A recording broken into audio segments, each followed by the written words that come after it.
Welcome back to Drop the Box. Today we're going to be looking at this Nissan Juke with a DPF problem, and we're going to use this GAT Cleaning Fluid to clean out the DPF.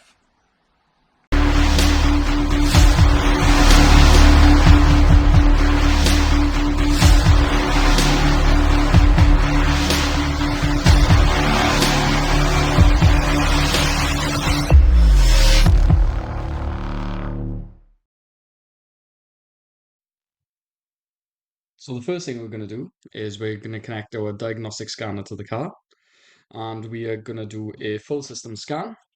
So what this does is it will scan every control module on the car, and it will highlight which modules are healthy and faulty. As you can see from the picture, all the red ones are the faulty ones and all the green ones are the healthy ones. This is going to then produce a fault diagnostic report, which will show us all of the faults that are stored in each control unit. So as you can see there, we've got a fair few faults for the engine. So there's nothing that really stands out there for me. Just for your reference as well, the owner of this vehicle has informed me that she does do a lot of short journeys. So this is probably going to be the cause of the blocked DPF. Normally at this point, I'll be delving into the live data to analyze some readings in there. But with a lot of these crossover vehicles where this is a Nissan using a Renault engine, sometimes the information you're looking for isn't there, or the terminology is slightly different. So after having a quick look, I couldn't really find the information I was looking for. But we are going to connect up some of our tools now, and we'll just get the data after the manual way. I'm not entirely sure why, but my diagnostic laptop isn't showing pressure data for this engine, particularly data for this little sensor here, and this is the upstream pressure sensor of the exhaust. So it looks like we're going to have to do this the manual way. So the first thing we're going to check is to make sure this pipe isn't blocked. So a simple way of doing that is just get a little pressure or vacuum pump like this and pump it up, and as you can see, the pressure isn't building, so that means there's no blockage in the pipe, which is good because these are quite common to block up. So the second thing we're going to do is we are our manometer, and we will manually test the pressure of the engine, of the exhaust. So this sensor is between the turbo and the DPF. So if we put one end of our pipe into there, and then the other end then can just go to outside pressure, because normally that will be on the other side of the DPF. So we're on millibar there. So if I start the engine, a good reading would be normally a 10 or under. So we'll see what we got at idle.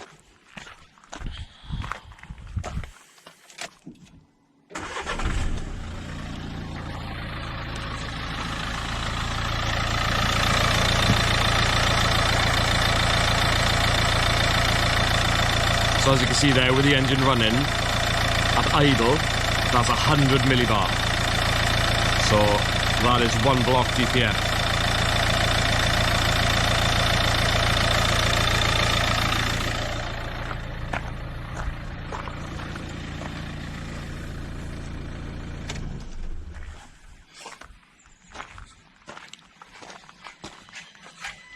So based off that reading, this DPF is blocked.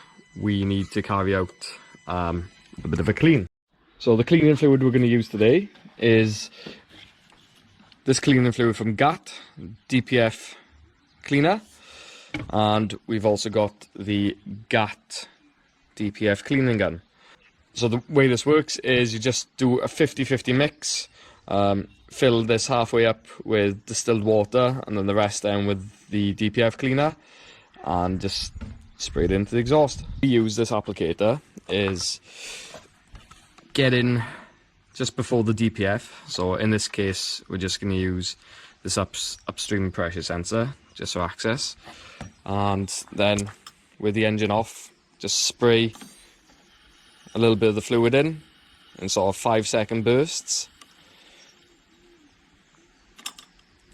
No, not too much, maybe 2 or 3 applications, and then we're going to leave it sit then for about 10 to 15 minutes, and then we'll start the engine up and apply the rest of the fluid with the engine running at idle.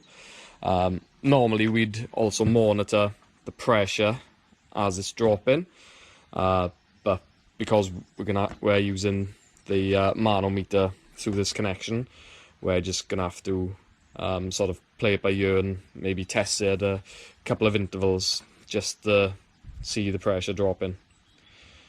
So we leave that sit now for a bit, and we'll come back and start the car up.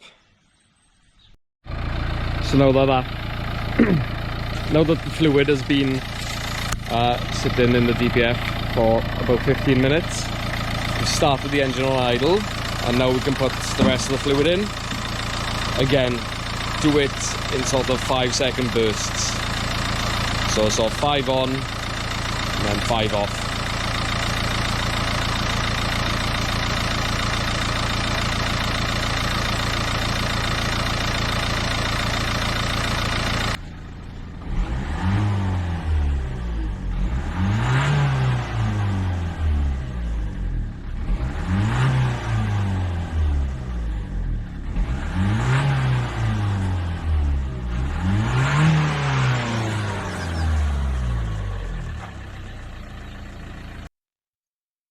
So now that we've put about half of the DPF cleaning fluid in, we are going to raise the engine revs to about 3000 RPM and just try and hold it there for a couple of minutes just to let all of the product go through the exhaust system and do its cleaning.